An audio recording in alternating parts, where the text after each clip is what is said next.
A new vision for South Downtown Atlanta. More than 50 buildings in 10 city blocks now under new ownership. So developers are promising less parking lots and more housing. Atlanta News First Patrick Quinn live at 5 near the Nelson Street Bridge right there in downtown Atlanta. So Patrick, you got an exclusive first-hand look at what this area, which has been run down for as long as I can remember, could actually.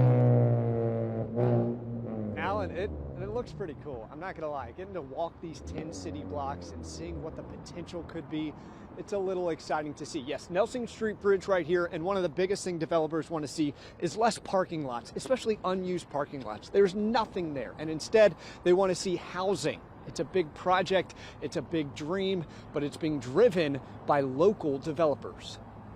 We want it to be walkable, we want it to be safe. 53 buildings on 15 acres across 10 city blocks in downtown Atlanta is now under new ownership. Look, every great city in the world has a safe, thriving, active downtown. It's Atlanta's turn. John Birdsong and Atlanta Ventures just bought the swath of land from German developer Newport, which after 6 years pulled out for financial shortcomings.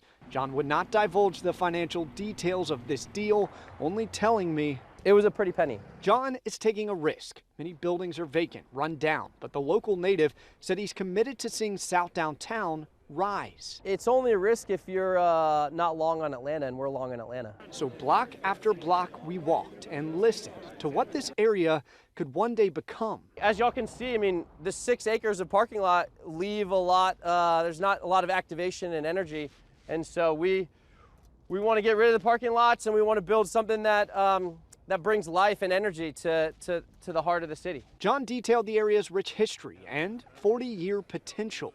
Let's go towards Steel Street Bridge. Christian Ross, among the 100 or so tagging along, bright-eyed.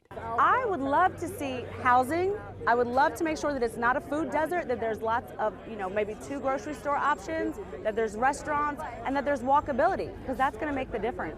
John said expect tech startups, retail, and new restaurants, but more than anything else, housing, where he said less than 3% of downtown workers actually live in downtown. Housing is critical for the future of South Downtown. It is critical, and that is our number one. Outside of safety, safety is number one, and then it's getting residents and people living in the greatest city in the world. All right, so it all sounds really good. When could we start seeing some of these buildings start to go up? Well, he did recognize that the World Cup coming to Atlanta here in 2026, what a great stage that will be for the world. But he said we're here for the long haul. So don't expect a lot to be built in the next 3 years. He said this is a 40-year plan. We'll continue to track it here in South Downtown. Patrick Quinn in Atlanta, Atlanta News First. Certainly takes time. Would be great to see. Patrick, thanks. Well, tonight